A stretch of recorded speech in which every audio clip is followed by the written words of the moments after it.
entitled Stop Cutting Off the Ends of the Ham, an innovative strategy for managing firearms-related casework. Now, our webinar for today has been sponsored by Ultra Electronics Forensic Technology, who is dedicated to educating justice personnel around the world about developing effective crime gun intelligence programs.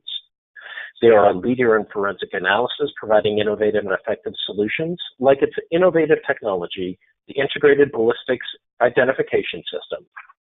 The IBIS is designed to find the needle in the haystack by discovering matches between pairs of spent bullets and cartridge cases at speeds well beyond human capacity. Ultra Electronics Forensic Technology helps experts obtain timely information so they can make society a safer place. Now, in this webinar, we'll discuss not only the concept of using regional ballistic networks to handle and manage caseload innovatively, but we'll also show how this strategy has been effectively incorporated by one police agency to a great amount of success. In addition to being valuable forensic laboratories, it will be useful for everyone involved in the investigation and prosecution of firearms-related cases so that they can understand better the potential of technology and how it might aid their investigation and prosecutions. In that way, investigators and prosecutors can be in a better position to work with their forensic laboratories in leveraging the power of technology to work more cohesively as a team. For today, Ultra Electronics Forensic Technology has lined up two amazing presenters. Our first presenter will be Ron Nichols of the Nichols Forensic Science Consulting, who has 25+ years of experience as a firearms and toolmark examiner at the local and federal levels in accredited laboratories. Ron is widely published with a number of his publications, routinely referenced in published court decisions with respect to Daubert and Frye evidentiary hearings. He has testified in over 100 criminal cases and evidentiary hearings involving firearm and toolmark evidence at the state and federal levels. Our second presenter is DARRYL, who has been a forensic science for 26 years in various locations across Canada and is currently manager of the Calgary Police Service Forensic Firearms and Toolmark Laboratory. After 18 years as a firearms examiner with the RCMP, DARRYL went on to open the first municipal forensic lab service in Canada in over 70 years. In addition to setting up this lab, he helped create service-wide police policies designed to specifically work with the laboratory in generating high-quality investigative leads from crime guns and shooting evidence. Before we begin the webinar, I'd like to address some basic housekeeping items. First, the event is being recorded and is scheduled to last about 60 minutes. Second, this is a listen-only event, but you can type in any questions you have through the GoToWebinar toolbar. We'll address as many as possible at the conclusion of the presentation. Next, if you experience audio issues during the webinar, such as the audio cutting in and out intermittently, consider dialing in using the phone number included on your email invite. When the system asks for a PIN, you can bypass this by hitting the pound key. And finally, after today's webinar, there will be a follow-up survey, and we ask that you complete it. Your feedback helps us shape pretty much everything we do here at the Justice Clearinghouse. And with that, I'll go ahead and turn it over to you. Ron, it's all yours. Thanks, Aaron. And you can go to the next slide, actually. Thanks. Good morning and good afternoon, everyone. 48 hours is not just a television show. It's a time frame investigators can and should expect routine forensic ballistic analyses. With forensic backlogs that have extended into the months, if not years, this may seem like a pipe dream. But there are agencies that have re-examined their capabilities, especially with respect to forensic ballistic analyses.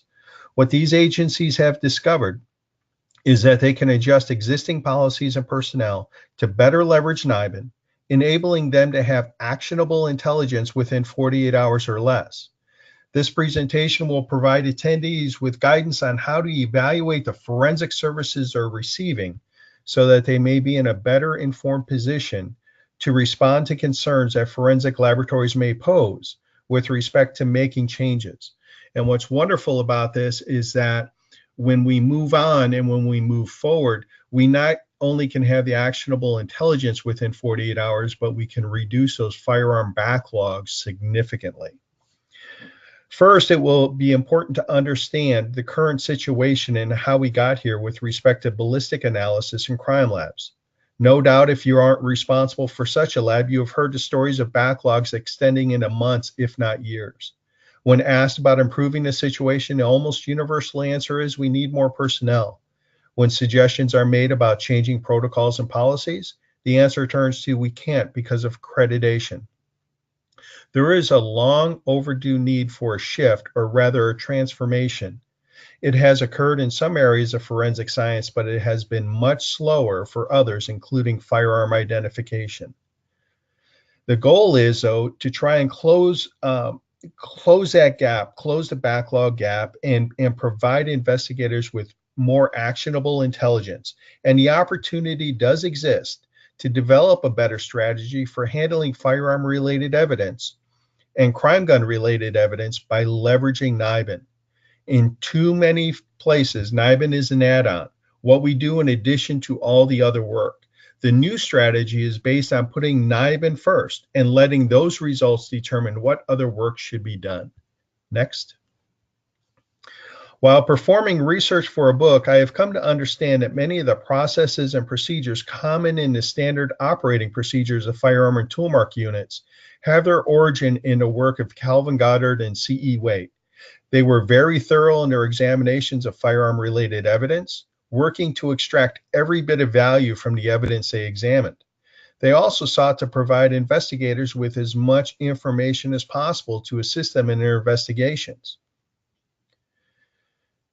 For example, Waite spent an enormous amount of time collecting data on firearms with respect to general rifling characteristics, and Goddard applauded that effort, saying that such information could be very valuable. So they would give the make and model of the potential firearm to investigators. But let's consider the time. It was the early 20th century, and the number of firearm manufacturers were quite small. Shootings were not as common, and people were far more connected to their small communities than they are today. If an investigator started knocking on doors asking if they knew anyone who owned a Smith & Wesson, chances are they would get a name, an address, the names of their kids, the pets, and what they had for dinner the previous night. Next. When I began training in firearm identification in 1989, not much changed from those times. Well, that's not quite accurate. Many things did change. The number of shooting-related incidents has increased dramatically. Major city police agencies are confiscating not tens of guns a month, but hundreds. Forensic laboratories are tasked with an increasing number of requests, and accreditation has been established to help ensure the public of the quality of work coming from those laboratories. As a result, various forensic units, including firearm and toolmark examiners, are backlogged, if not weeks, then months, maybe even years.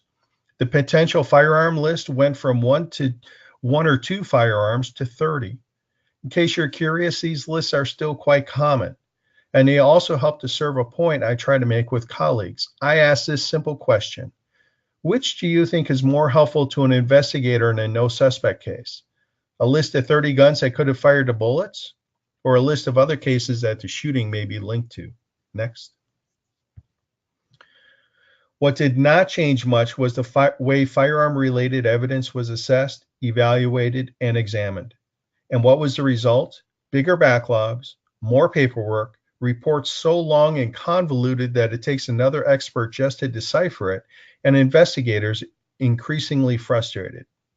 There became such a gap between crime labs and investigators that investigators checked off the firearms box on a request form because that's what you do, and maybe someday there will be a report showing up. I remember one case that I worked when I first came to ATF in 2002. I was assigned cases that were in the backlog, and when I called one investigator to let him know I finished his case, he commented that he was wondering if the evidence was sold at a garage sale. We had it so long. When I shared with him that I linked a tool to the pipe bomb fragments, he shared, "Now I can get the arrest warrant." Seriously, this case was in the laboratory for over a year, and the individual responsible was still walking around in the community. When asking investigators when they would like to see some results back from their submissions, they would be content with a month because the current backlog is much greater. Imagine that. They would be content with a month when 48 hours is possible. The bottom line is that investigators aren't expecting much, and laboratories are following in kind with not providing much. at least in a way of timely results. With this growing gap, we also have a growing disenchantment. So that's where we're at. The forensic discipline of firearm identification began in earnest in the early 20th century, with examiners trying to provide investigators with the most useful information possible. There was a close integration of investigators and examiners. It began well. But then those processes and procedures became increasingly entrenched without a review of whether or not they were most appropriate for the modern day era. With accreditation, the processes and procedures became more codified as acceptable practice, and laboratories, especially firearm units, became more resistant to change despite the advances of technology and the needs of investigators. What was once a very close association is now marked by a large gap, a gap that can be closed, but it begins with a transformation of thought within a forensic community. Next. So the polling question I have is, what is the typical time frame for firearm-related casework to be completed by the forensic laboratory providing your services? So I'm going to ask you to select just one of those. Less than 1 week, more than 1 week, less than 1 month, more than 1 month, but less than 3 months, and then greater than 3 months. Great, Ron. The poll is open. We'll leave it open for about another 5 seconds or second. Folks, thank you very much for voting. We're getting some great results very, very quickly. And I'm going to go ahead and shut down the polling here. Kind of wait until kind of the blitz of people voting is done here. All right, I'll go ahead and close it and show the results. And Ron, what we see is that the number one response with 34% is greater than 3 months, followed by more than 1 week, indicated by 28%. 24% indicate more than 1 month, and only 14% indicated less than 1 week. Wow. Thank you for participating in that poll.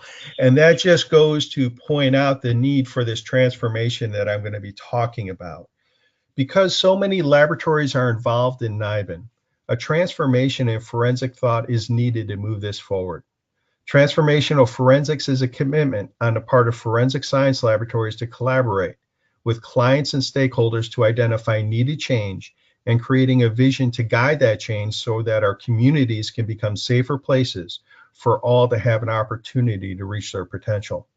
However, it is essential that if this is to take place, it has to be appropriately guided. And the key word here is guided. If changes are to be made, these changes will not be sustainable if they are forced upon a laboratory or if they are dictated. To provide more sustainable results, the appropriate guidance comes in an atmosphere of collaboration, not simple cooperation. Next. When an agency cooperates, they do what is needed to get through the problem while collaborators take ownership of the role in responding to a problem. Those who cooperate become part of someone else's solution, while collaborators become a source of a team-based solution. Those who simply cooperate tend to resent their role, which has often been forced upon them, looking for failings in others to absolve themselves of further responsibility. However, those who collaborate understand that their role is vital and take responsibility for themselves without concern for what others are or are not doing. Finally, those who cooperate are left to react to crimes that have already occurred with no vision for the future, while collaborators respond to a crime problem, hopefully reducing it in the future. Those who simply cooperate are looking for ways out. Those who collaborate look for better ways. Any plan to move forward that does not recognize the need for collaboration is doomed from the start. Personal agendas and personal glory have to be set aside for the greater good. And when this transformation is being sustained, a strategy that enables forensic ballistic analysis within 48 hours does become a reality. Next. Prior to discussing the strategy, though, it is vital that we all understand that while NIBIN is a cornerstone of a successful preventive crime gun strategy, it is not the sole component of that strategy. There are many other components that need to be considered for this overarching strategy to include stakeholder buy-in, regional approach, overlay technologies, knowing offenders and how they interact, utilizing one intelligence unit, public buy-in, and expanding the program. Furthermore, acquiring the technology does not make routine ballistic analysis in 48 hours possible. As decision makers, it is critical to understand that the successful implementation of NIBIN requires a three-pronged approach. Pete Gagliardi, principal of triple barrel strategies, has referred to this as the three-legged stool: people, processes, and technology. And this is where collaboration helps ensure success of the program. There have been agencies that have expected that by providing a laboratory with the technology that was needed, that was all that was needed. Well, simply that's not true. That's only one component. The proper integration of that technology will often require a reassessment of the people and processes associated with that technology. Next.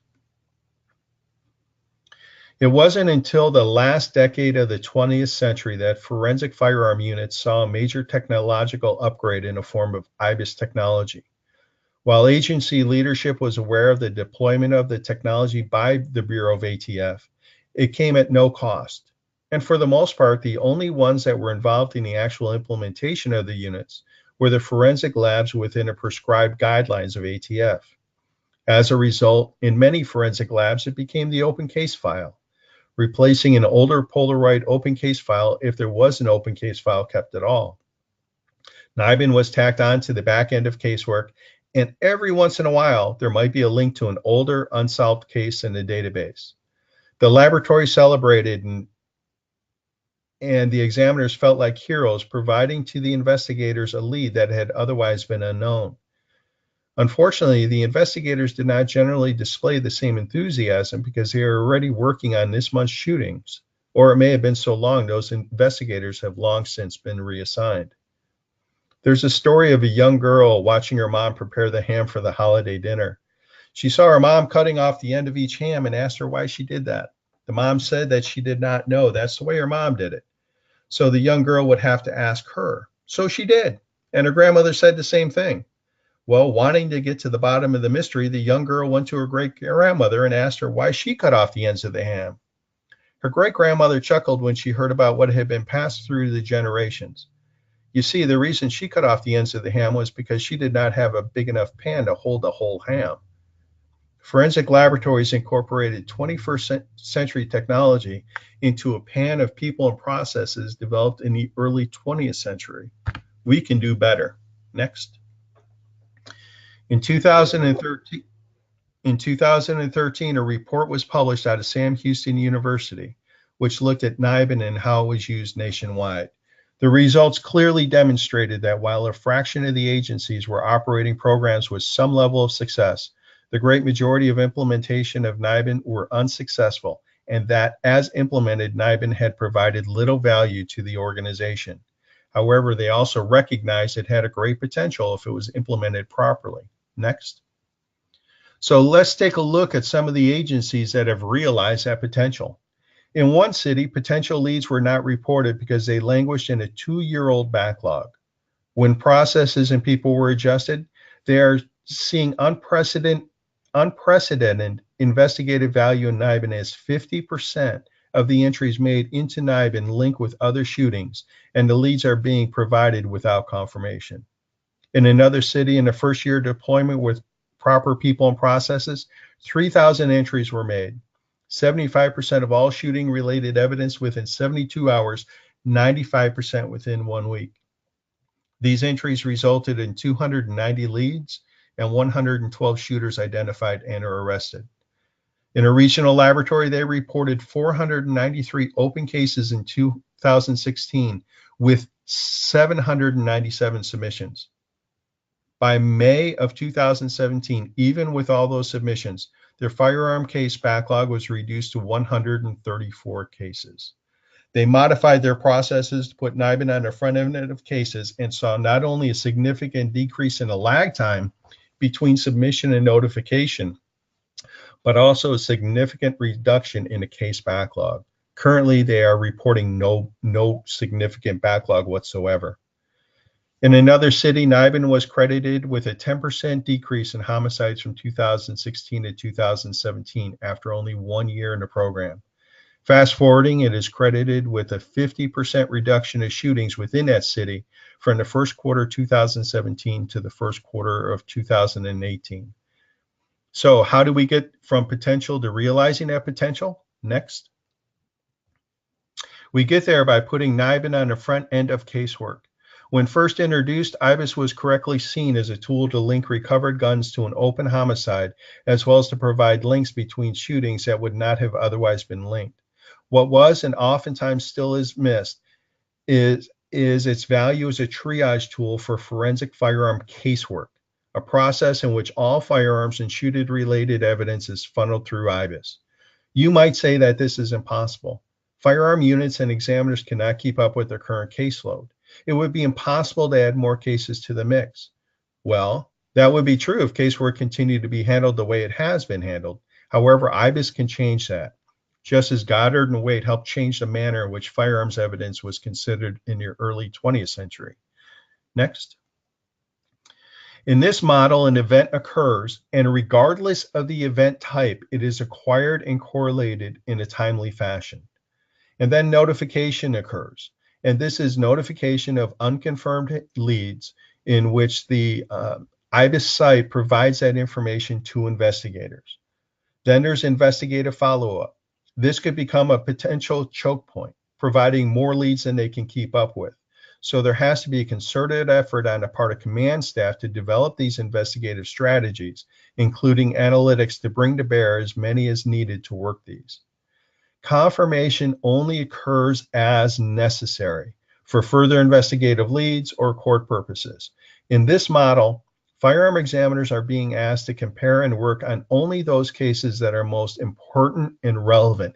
Everything up until this point has been handled by technicians. And then feedback. It's important so that command staff knows that a difference is truly being made. Next. Historically, there was a heavy emphasis on homicides and ADWs, and less priority for recovered firearms, and much less for shots fired with no victims. But it is these shootings themselves that hold the key to being proactive and eliminating the potential for homicides. In addition, cases that have been generally fully worked by firearm examiners prior to entry, this leads to a choke point, not allowing for comprehensive data collection, which is important for successful IBIS strategies. It's at the back end of casework. It's a reactive approach. It's being handled by examiners, which are more scarce. It requires greater time to process, a case a day maybe, and some balls can get displaced by court demands while others may spill over and get lost forever. However, the proposed strategy is where crime scene evidence becomes a priority, and as such, there is a need to divert the screening of the evidence to a trained technician to permit for a more rapid acquisition and correlation review. Yes, there is a chance that not every gun used in a shooting will be captured, but this is offset by being able to enter a much larger percentage of shootings. This is done at the front end of casework. It's proactive. It's handled by trained technicians, which are more cost efficient. And because it is technician-based, court demands don't impact casework flow. It requires less time to process. You can handle 7 to 8 cases at a minimum, and there is a much better chance of comprehensive data collection. We keep thinking that more people is what is needed, but more people does not alleviate the choke point. The only thing that will alleviate the choke point is modifying the processes. Next. So let's recap what we have in our strategy so far. We have discussed the technology. And despite the fact that NIBIN has been around since 1995, based on the news reports, people are discussing it as if it was something new and innovative within the past couple of years. The fact of the matter was that early on it wasn't worth reporting on because it wasn't making a difference. But now it is, and it is being given its proper place as the cornerstone technology for a successful preventive crime gun strategy. Next, we address the processes. For a long period of time, NIBIN suffered from being put into a 1920s mindset, even though it was a 21st century innovation. It's like buying a Lamborghini while living and driving only in neighborhoods where the speed is only 25 miles per hour. What's the point? Why even bother? And that was the attitude towards NIBIN in the second decade of its existence. But it wasn't the technology that was the issue. It was the manner in which technology was implemented. Rather than putting NIBIN into a box of old processes, we are now in a position to redefine those processes because of NIBIN. And those agencies that have done that have seen unprecedented success in providing leads, getting shooters off the streets, increasing the number of cases they look at, and reducing backlogs all at the same time. Now we need to address the final leg in the stool, the people. Next. When looking at personnel, it is essential that the knowledge, skills, and abilities of the personnel are being strategically and effectively leveraged to maximize their individual potentials. When this is done, the cumulative result is actually much more than a simple sum of their totals. This is referred to as synergy, which is the creation of a whole that is much greater than the simple sum of its parts. Next. The black box study identified 4 keys for NIBIN to reach a much fuller potential. Those 4 keys are comprehensive data collection, timeliness, investigative follow-up, and feedback. The first 2 are key components for the laboratory, and they cannot be accomplished without the appropriate leveraging of personnel. Fortunately, NIBIN is a technology that can accommodate the leveraging of personnel. The technology is such that it does not need the expertise of a fully trained firearm examiner that can take a couple of years to train. The technology is such that it is possible that individuals who have received some basic training in firearm-produced marks on cartridge cases and pattern recognition and interpretation can reliably screen cartridge case evidence acquired into the system and provide results back to investigators in less than 48 hours. Next. Let's look at some realistic numbers examining the potential for data acquisition in a cost-benefit discussion. Some labs fight for an examination, performing comparisons prior to entry to ensure that all potential guns that may have been used at a crime scene were entered. As can be seen, because they have to do rigorous comparisons, the potential on the high end is 15 entries per week. I say high end because 15 cases per month was once what the accepted minimum for NIBIN use was, and most sites weren't even making that. However, if we train a technician to perform cartridge case triage, there is a potential of a 360% increase in data collection. The actual triage results may be less than perfect, but it is far outweighed by the sheer amount of data going into the system. The same can be expected for other aspects of the process as well. Many sites require firearm examiners to perform the correlation reviews because of the amount of time it takes to train technicians to perform the task. The issue is that correlation review often takes a backseat to other duties, and I can say this simply based on the number of unviewed correlations that are sitting on various machines on a site. There was one site that was inputting like crazy, but had 3,000 unviewed correlations. What's the point? The data was going in, but no one was looking at the results.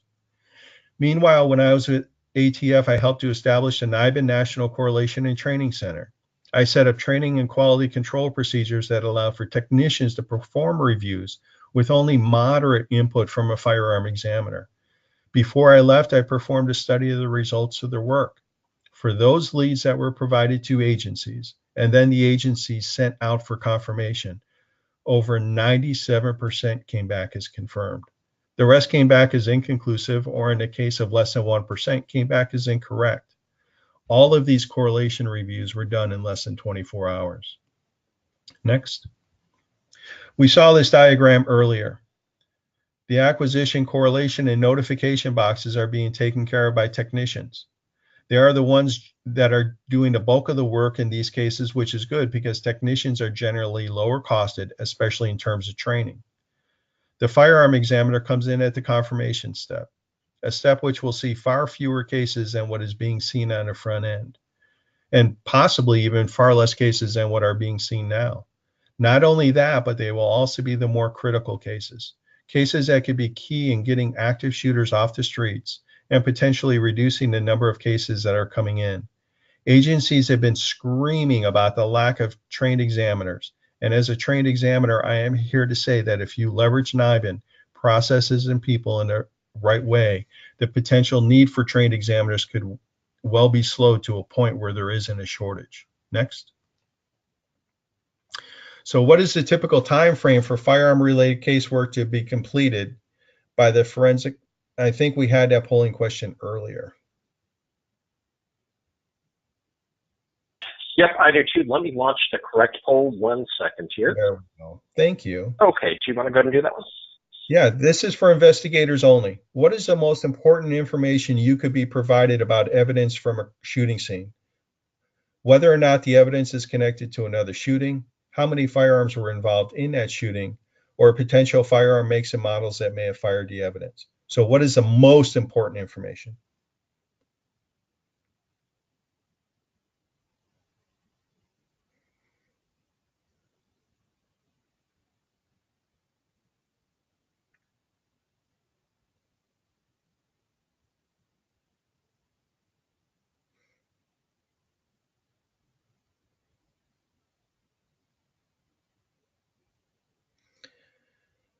The going away answer is whether or not the evidence was connected to another shooting. Much more valuable than the other two. And so that helps identify that NIBIN on the front end of casework could be extremely effective. Thank you for participating. So let's wrap this up. We have the technology. There is only one that will provide what is needed for a successful preventive crime gun strategy, while at the same time making routine ballistic analysis within 48 hours of reality. That's NIBIN. Other companies will say that they participate in NIBIN. Currently, the only technology that does is IBIS. We've talked about processes. They need to be updated from an early 20th century mindset to the 21st century. It's long overdue. And we talked about people. We have to get our personnel leveraged for a greater synergy. We truly are capable of being a much greater whole than the simple sum of our parts. Next. Accomplishing the vision begins with an internal discussion and commitment. Collaboration is essential both internally and externally. This goes beyond simple cooperation as we discussed. The next step is to develop processes and policies to guide that vision. Research has shown that accreditation guidelines will not hinder such an approach, provided that the policies and procedures and any limitations of the work performed are sufficiently documented. Education is also important. Keep in mind that there are a number of people that have been used to us cutting off the ends of the ham, namely investigators and prosecutors. Complicating this is that those individuals also have their own ham cutting going on. So education is important. Implementation is the next step, but not the final step. During the implementation, it is expected that changes and modifications will need to be made to further refine the processes and procedures.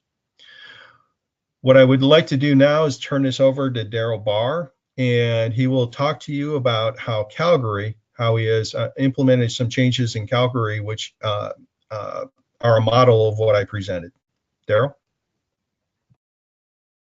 Thanks, Ron. Welcome to everybody who's listening, and thanks for taking some time out of your day to join us here today. I'm going to give you a little bit of context here, first of all, before I get into my presentation. For those who aren't familiar, Calgary is a city of approximately 1.3 million. We have, depending on the year, anywhere between 60 and 100 shootings per year. And we seize 300 to 400 crime guns per year. And we have our own definition of what a crime gun is. And our police service is made up of approximately 2,000 sworn officers and 700 civilian members. So just a little bit of context there. And also, when I'm speaking going forward here, if I refer to CIBIN, it is the Canadian equivalent of NIBIN. So that's the Canadian Integrated Ballistics Identification Network. Just in case I state that later on. So a little bit of background. In 2011, the Calgary Police Service opted to create and operate their own internal firearms lab. And this was due to a lack of useful intelligence being generated from shooting and firearm investigations. This was both in terms of the quantity and the timeliness of the intel.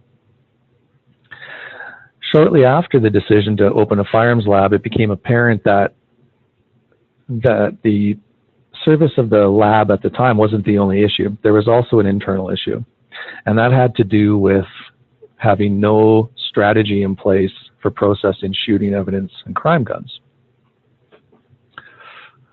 Just 1 second here.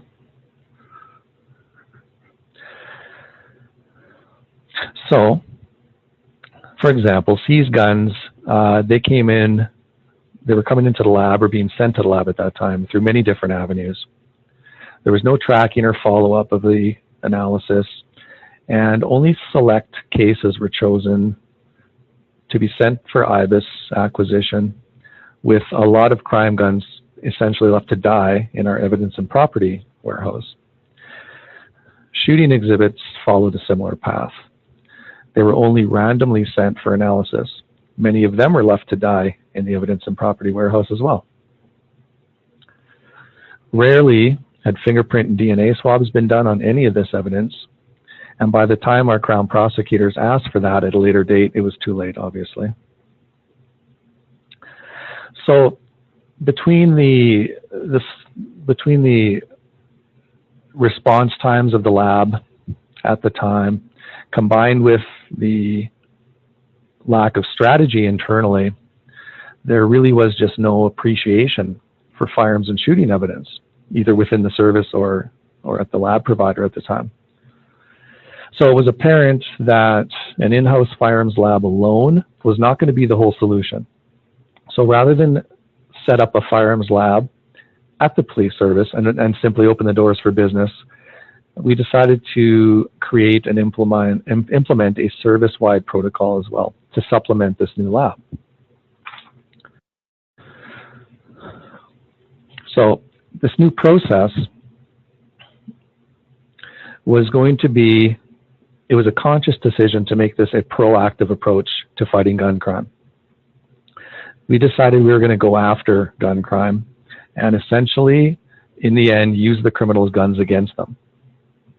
And you'll see exactly what I mean when I get into the actual analysis portion of this. We integrated intelligence-led policing like many other areas of the police service when we came up with this protocol.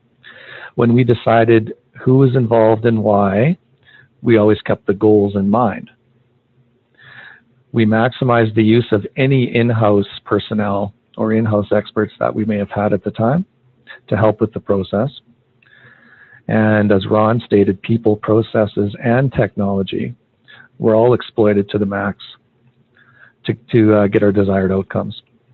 So overall, our goal really was to ensure that all the evidence got analyzed and to maximize the potential for recovering all ballistic and biometric evidence. Our desired outcome obviously was better and quicker intelligence for our investigators. So this new service-wide process was centered around the lab analysis that was to be conducted, and it was designed to provide the best evidence from all shooting and crime gun investigations. So since the firearms lab is integrated into this overall process, I first want to provide you a brief overview of our overall service-wide protocols. So next slide, please. There's a short 2-minute video that kind of summarizes our internal process here with getting evidence to the lab.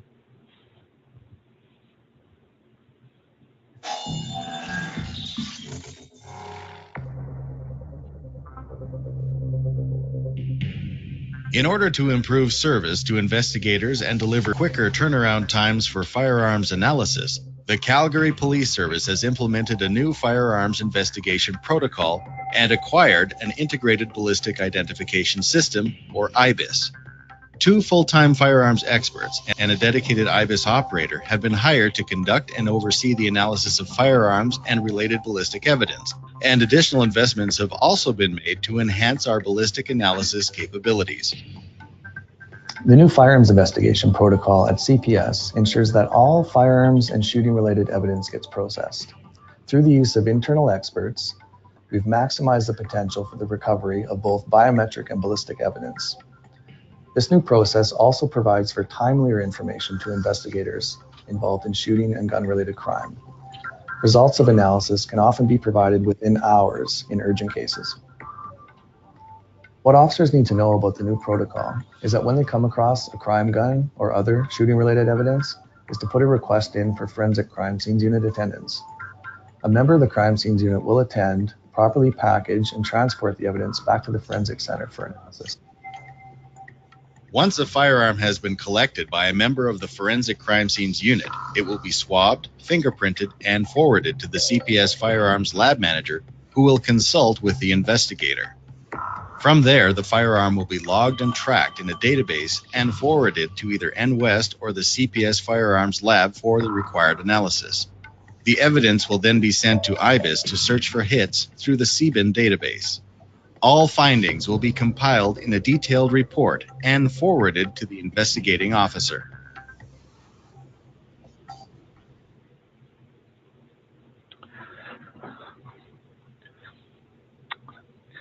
Okay, so as the video shows, this process incorporates the three key elements of people, processes, and technology.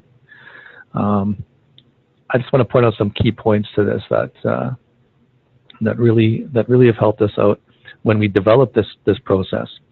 And to be honest with you, setting up this firearms lab for Calgary Police was much easier to do than designing and implementing this process involving over 2,000 police officers and trying to get the evidence into the lab. That was a real challenge.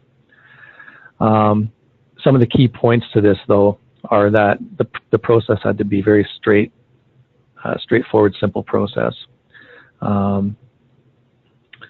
It must be simple, especially on the front end, where most people are involved, being our 2,000 officers out on the street. And having one way for the crime guns and the shooting evidence to come in. And for us, that is our crime scene unit personnel.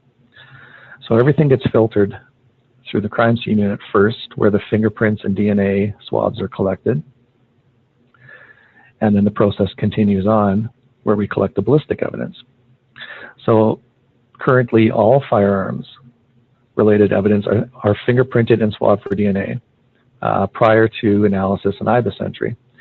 That gets done relatively quickly. Another key point was that found firearms are now considered crime guns. In the past they weren't, they were simply destroyed as found property. All firearms evidence is analyzed and uploaded into IBIS, and we do incorporate the IBIS analysis at the very front end of our processes, and that especially is proving to be successful.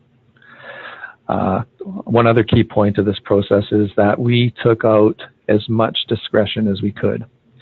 So it's all mandatory. There's no more officers deciding whether or not this case is important enough for the evidence to go to the lab, or picking and choosing. We treat all shooting cases the same, whether it's homicide or property damage or what the case may be. Everything comes in through the same process. So that's kind of an outline of the bigger process that the service implemented to get evidence into the lab, into the firearms lab.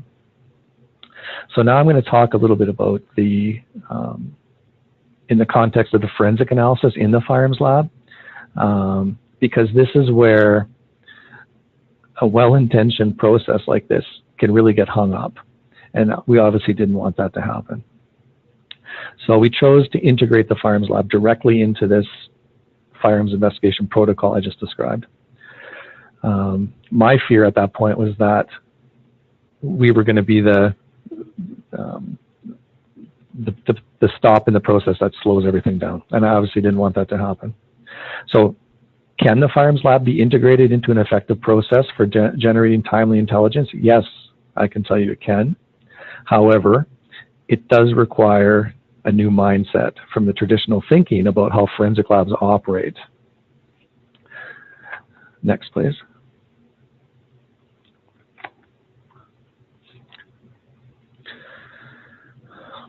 So this slide probably sounds familiar to a lot of you. Forensic labs are more and more operating like clinical testing labs, and I believe are losing sight of their original purpose. The forensic lab often assumes all of the onus from the investigator regarding the physical evidence without knowing much about the case or the status of the investigation, and therefore by default they tend to do everything they can all of the time. Of course, this results in heavy backlogs at the crime lab, extremely long diary dates to get your results, and ultimately little to no timely intelligence is generated. There's also a lot of wasted resources on unnecessary analysis that goes on. So the traditional mindset on firearms and shootings evidence at the police service as well, I found here that was only select cases, usually the most serious cases, were sent for forensic analysis, and the request was usually, please conduct all possible analysis, because all they knew it was an important case and they needed everything they could get. And as a result of this, there was actually very little intelligence generated over the long run. So when you get a police service who's very selective about what they're sending for analysis, and then you combine that with the more traditional mindset within the firearms or forensic lab itself, that being the first in, first out type of analysis, do all analysis that can possibly be done on all of the evidence all of the time. Most labs work one case at a time until completion. All this combined results in extremely lengthy backlogs for the lab and no timely intelligence generated for the investigator. So our idea here was developed because of outdated intel from these long response times and a lack of intel that was being generated overall, because our exhibits were really sitting on the shelves of the evidence room. So in the lab, we needed a new mindset in order to move forward. And since we were now, with this process, asking for all of the evidence to be submitted, we knew that proceeding in this traditional fashion would mean definite failure. Next, please.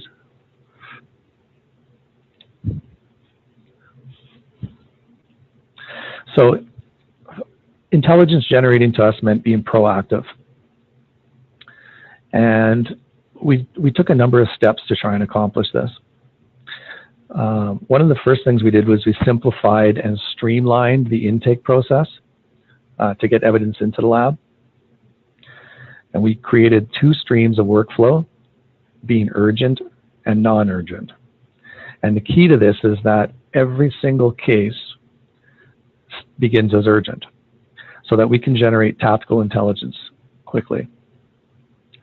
That same case then reverts to the non-urgent category once we've done everything we can to generate quick intelligence. Now, how we did this specifically was that no written requests were required to start analyzing this evidence. And I'm talking about our kind of what I call our kind of daily drive-by shootings, not necessarily the homicides, but the regular shootings that we get on a daily or weekly basis. The initial analysis we do in the lab is evidence-based. So the same analysis is conducted on all bullets and cartridge cases. So we don't need a written request from an investigator asking us to do what we already know we're going to do anyway.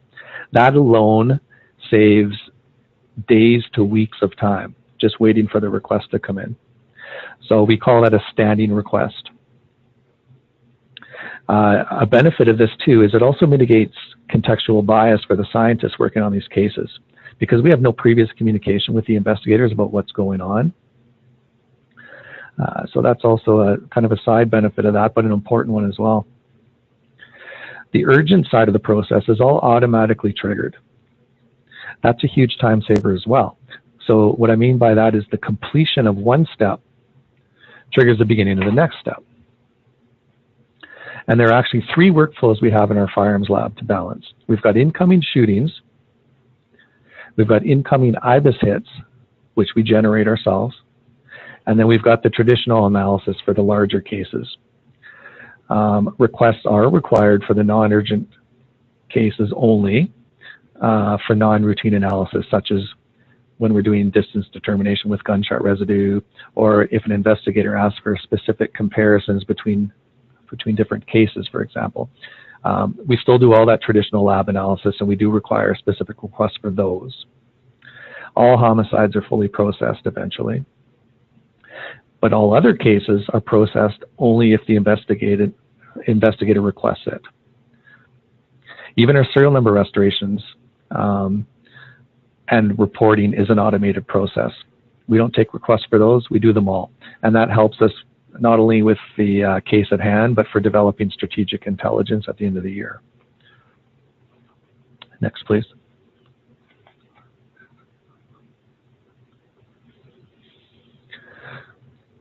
So this is a little bit of a busy looking slide, but this is basically a visual representation of our internal processes in the firearms lab that I just described. It's kind of the hub of the bigger picture that's going on here at CPS, at Calgary Police. So basically what this is showing is that at the top we've got our crime guns that are seized, and we've got our shooting evidence.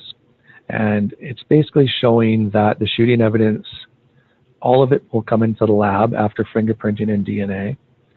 They get screened, and a representative sample goes onto the left of the screen into our IBIS, and this gets done within hours to days. Again, looking for that quick intelligence for the investigator. At the same time, our crime guns follow a process after fingerprint and DNA.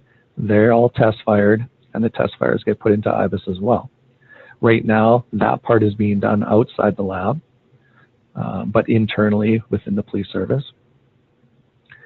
And on the left is where our IBIS hits are generated, and when an IBIS hit is generated, the top red arrow comes back, the evidence comes back into the lab, and we actually confirm the hit and report it right away.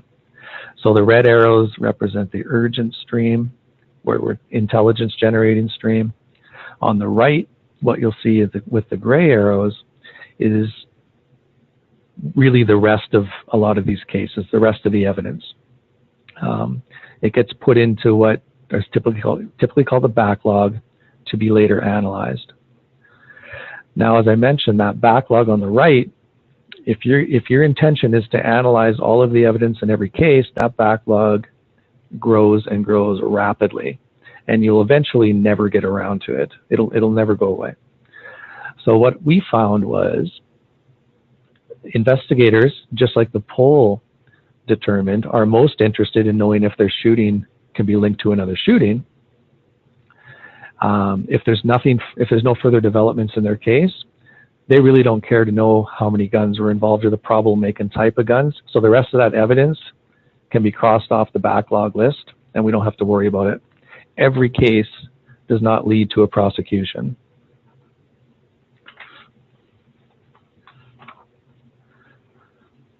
Next slide, please. So just to break down that a little further, we manage this through also managing our roles and responsibility of our personnel. So the scientists right now are doing the screening for IBIS. It's a very quick process, and all of our forensic analysis. We have a lab technician who we take full advantage of. She looks after our entire IBIS program, does all of the serial number restorations, and test fires and acquires into IBIS all of our found firearms. The lab manager is responsible for communication with the investigators, kind of a buffer between the scientists and the investigators, and prioritizing the work and the overall quality assurance that goes on in the lab. Next, please. We also have our police officers fully engaged in this process as well. As I mentioned, our crime scene unit are responsible for the fingerprinting and DNA and getting that evidence directly to the lab. So from them, it doesn't go to our property room, it comes directly to our lab. We have a firearm support team, which is uniformed officers as well, who do our test firing for IBIS on the routine crime guns involved with possession charges only. And we even have some civilian personnel in our evidence and property warehouse who are very familiar with this protocol, and they are essentially our backup for catching evidence that makes its way to the property room without going through the proper channels. Next slide, please.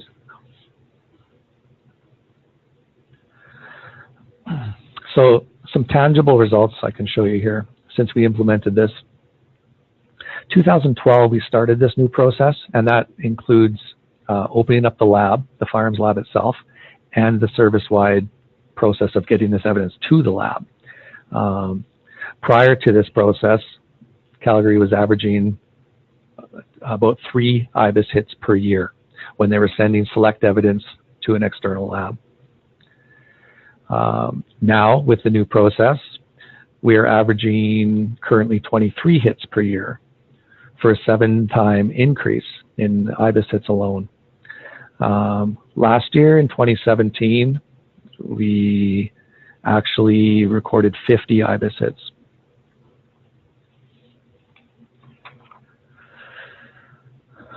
And it's important to note that this kind of success has everything to do with having all of the evidence analyzed. And this should hold true whether or not you use an internal or an external lab service. I'm not talking about timeliness here, I'm just talking about numbers and getting results. So the more evidence you get into IBIS, the more hits you're going to get. Next slide. So over the past few years here, we've had an increase in a number of IBIS hits as this protocol becomes more known throughout the service. Like I said, having 2,000 officers changing habits and learning this new process is a challenge, and it takes time. But we're starting to see some much better results. Every year it's getting better. I think these results demonstrate that even though the lab is not performing all possible analysis on every single case like was traditionally done, investigative leads are being generated like never before. This really speaks to efficiency and the best use of available resources. Not only efficiency within the lab, but efficiency in shooting and gun crime investigations overall. This type of intelligence helps steer and guide investigations early on when they really need that. Another benefit of doing this is that you generate a lot of strategic intelligence from IBIS databases that can help refine processes going forward. And I think that can actually increase our hit percentage overall as well. I'll give you an example here, again from last year. We had 343 IBIS entries last year, and that breaks down into 232 crime guns were entered and 111 exhibits from shooting scenes, which represented 96 shooting incidents. So out of 96 shootings in the city of Calgary last year, we returned 50 IBIS hits on those.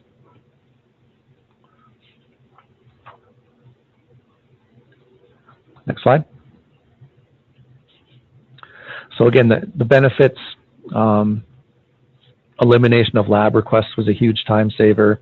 Efficiency not just for the lab, but for overall investigations.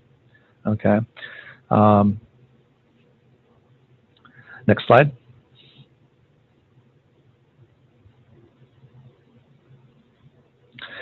So the thing I found that was really interesting about this, that was very noticeable actually, was my second point here about the highly engaged investigators. We went from investigators who were so discouraged because the lab analysis was just not giving them anything, and it got to the point where they just simply didn't bother submitting evidence to the lab. There was so much evidence on our property room shelves years ago, and I talked to the investigators, and they just had no use for it. It wasn't helping them. It was a waste of time. And now I actually have investigators emailing and calling me, especially after the weekend, checking in on crime gun seizures over the weekend because you know, they've got suspects you know, for cases they're working on, and a gun is seized from them, and they know this process, and they know they can get some intel very quick. So I know that the investigators are engaged because they're checking in now. They know the information that's coming to them is going to be coming soon. And I also consider that a good sign of success too for this process. Next, please. As that last poll question indicated, from our experience, investigators are usually interested in leads or links to other shootings when they have little to go on. Other types of analysis that could be done is not helpful to their investigations at the early points, and sometimes never. Communication, of course, is vital to keeping this process going, since every step in the process is triggered by the completion of the previous step. But the big key, again, is everything needs to be processed. Everything needs to be put into IBIS to see meaningful results. Next. So moving forward, we have. I'm not going to claim that our process is perfect, but that's one of the great things about collecting data and continually evaluating things, is that you're going to continue to move forward, which I hope to do. So we want to shorten our crime gun processing time still. I think we can make more use of lab technicians and free up the scientists' time to do what they need to do. And I think that we can actually increase our hit percentage on IBIS and thereby increase our efficiency by looking at the types of firearms or the types of crime guns that we're getting hits to.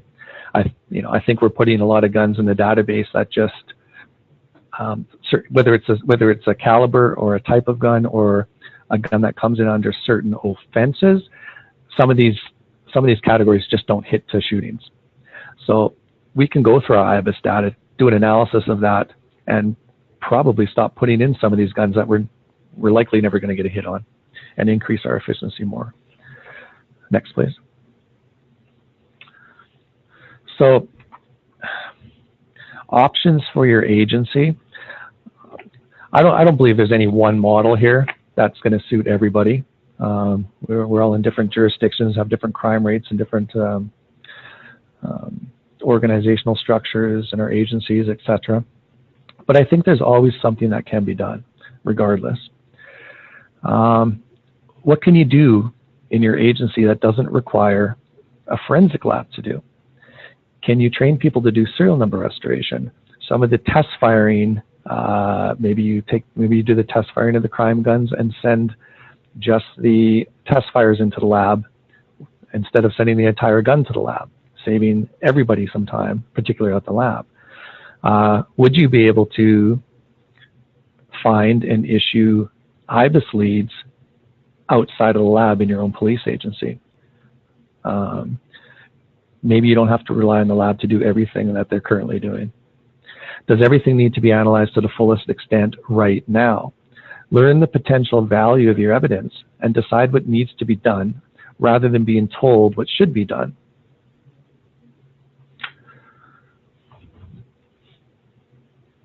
Next, please.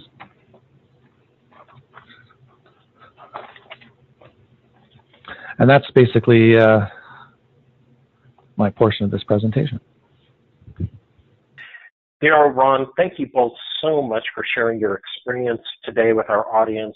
Some really great information. I love the case study that we were able to offer for a non-U.S. Law enforcement agency. Really, really good stuff. I do want to let everyone know that if you have any questions for either Ron or Darryl that you would like to ask now, please feel free to submit them through the GoToWebinar toolbar. Also wanted to let you know that we are coordinating another series of informative firearms investigation webinars with Ultra Electronics Forensic Technology in 2019. Please stay tuned and we'll let you know when those have been scheduled. And then our next law enforcement webinar is scheduled for October 30th, when we'll be looking at Sentinel events. It's an NIJ program where we learn from error in criminal justice. And you can find a link for this on the GoToWebinar toolbar and also in the events section of the Justice Clearinghouse website. Darryl, I'm going to kind of sort these a little bit. I've got a couple of questions that I think are specific for you.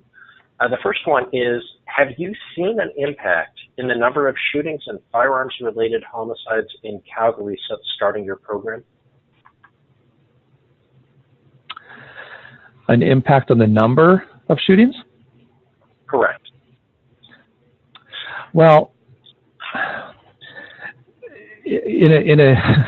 I think at the beginning what actually we saw was a kind of a false increase in shootings, and it had nothing to do with what was actually going on. It had everything to do with what was finally being recorded and documented. So when we started this process, for example, nobody really could tell us how many shootings or how many crime guns were being seized every year because it just wasn't centralized, and there's no way to track this stuff. So at the beginning, it kind of looked like we had a big increase in crime gun seizures and shootings, but I think it was just a matter of we're starting to track this data. Now, in reality, though, as a matter of fact, last year, I find that we'll get involved, or I should say our detectives will be involved in large operations, particularly with organized crime or gangs shooting each other. And of course, we help them out with those through our analysis. And at the end of a big investigation or project, when they will actually put a bunch of people in jail, and there's a noticeable decrease in shootings until they get out of jail again. So I would say on a case-by-case basis, or on a kind of a cyclic thing, you know, we do see an effect, and it's pretty immediate. Got it. Great, thank you. Question about the Canadian Ballistics Network. When you enter a cartridge, does it also search U.S. NIBIN cases and vice versa? Good question. We are connected to NIBIN, and it is up to the agencies or the NIBIN users to run a search to the NIBIN region that they're interested in. So we are connected and have that ability. And I believe it goes both ways. Got it, great. Okay, the next set of questions, I think either of you or both of you may want to answer. And the first question is where do you recommend that we begin when establishing a program, with people, process, or technology, or all at the same time? You're going to have to develop a strategy where you're addressing all three. And one of the first steps is to get the stakeholders, get the clients together, and start discussing an overall strategy on how this is going to be accomplished. Because it really does need all three. And it's kind of like, okay, which leg of the stool am I going to put on first? Basically, we have to come up with a plan where we know that all three are going to be put on. Generally, what I recommend is, if you're a regional laboratory, that you work with, you go ahead and have a plan in mind, but you start small. So as an example, one particular state, a smaller state in the Northeast, started with one city. And what they did is they refined their processes and people, and you know, those two elements, after getting the technology, they refined things. And then they could move on to intake and have a larger capacity intake. So basically, you're going to need all three. You have to have a good strategy for how all three are going to happen. And then once the technology is in place, you start modifying the processes and the people as necessary. Great. Thanks, Ron. Okay, next question is based on your experience with staffing, what is the maximum number of cases a firearms examiner can realistically handle to achieve that 48-hour entry timeline?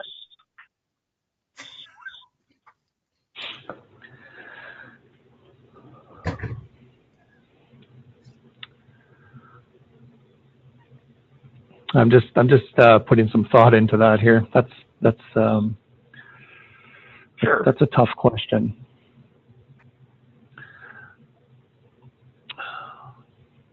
Well, again, I think going back to what Ron said about your processes, if you're talking about a 48-hour timeline to get evidence into IBIS and issue these leads, IBIS leads at least. Again, I don't think you necessarily need a firearms examiner to do it. You certainly don't need a firearms examiner to conduct the entire process. So it's kind of hard to put a measure on, but I think you can do all, if not most, of that analysis without a firearms examiner. Or if you need one, maybe just have it at some confirmation point at the end. So it's not. I don't think it's as simple as. I know for us, we don't have a process, such a linear process like that, where it's a firearms examiner responsible for that entire process. So it's really difficult to answer. I don't know if Ron has anything to add. Typically, the agencies that have successfully implemented this have done so by using and getting technicians in there to do a lot of the NIBIN related work. And they haven't been relying on firearm examiners to do that. If we're relying on firearm examiners, honestly, firearm examiners can pull off the same thing, provided DARRYL had a slide. When firearm examiners typically get a case, they do everything scientifically possible to provide as much information as possible. This means rigorous comparisons of cartridge cases and bullets from the same scene. This means evaluating guns for trigger pull and other assorted things that examiners typically do as a normal part of their casework. So firearm examiners can streamline this too by simply modifying the processes and procedures in place. So as an example, if I were as a firearm examiner working for a city police department, I could go down to the evidence room, pick up the shootings that occurred the previous night, evaluate the cartridge cases for entry into NIBIN, put them into NIBIN, and run a correlation and do the correlation reviews. If they come back as a hit, notify the investigators. But until they need something further with that specific evidence, I don't do it. And so firearm examiners can pull it off too. It would be not a good use of their of that resource, because they will be needed for confirmation and court reasons later on.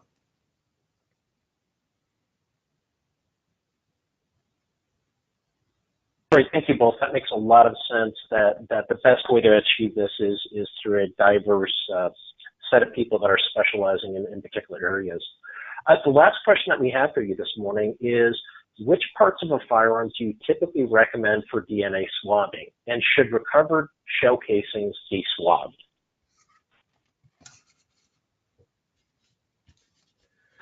Well, I can tell you what we do here. As far as the firearms, they're typically swabbing the areas that have, rough surfaces or knurled surfaces, such as grips,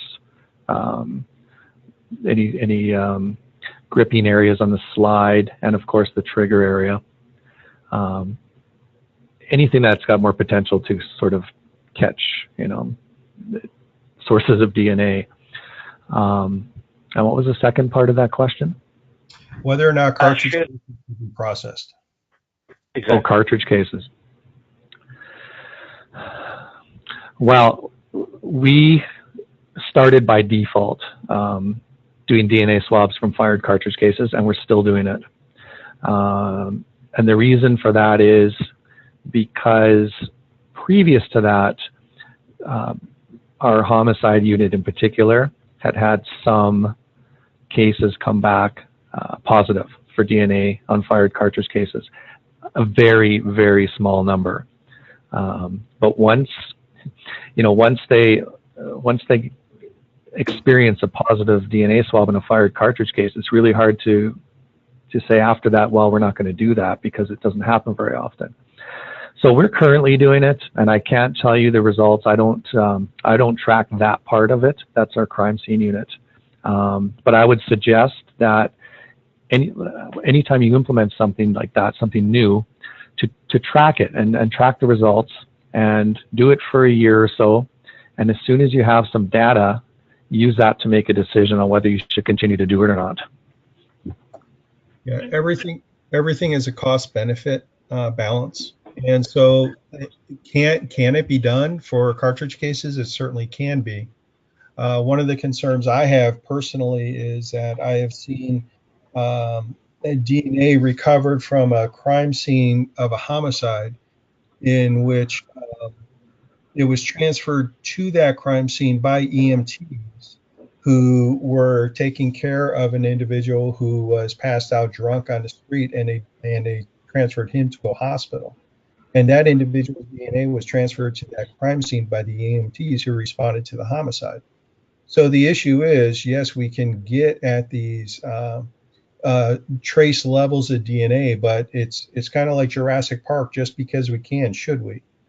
Because there are a whole new host of problems that are developed. And my concern is that whose DNA is that on a cartridge case? Is it the packer of the cartridge cases at the factory, or who is it? And so, yes, it can be done. It's a cost benefit, as DARRYL suggested. If obviously, if it has been found once, they want it done all the time, just in case it happens. And there is value to it. I'm not saying there's not, but it really has to be evaluated as a cost benefit in the entire process. Great. Thank you both very much. And Ron, great job working in the Jurassic Park reference. Definitely need that on every webinar. That was the final question that we have submitted today. I want to thank certainly DARRYL and Ron for sharing their expertise and time with us today. I want to thank Ultra Electronics Forensic Technology. I think this is our 10th or 11th webinar with them, and every single one has been just incredible quality and has focused on sharing really important information with the firearms investigation community. So I want to thank them and thank all of you out there that are actually day-to-day investigating and solving these crimes. Cannot tell you how much we appreciate the work that you're doing. And with that, this concludes today's Justice Clearinghouse webinar. Have a great week, everyone, and enjoy your weekend. Bye now.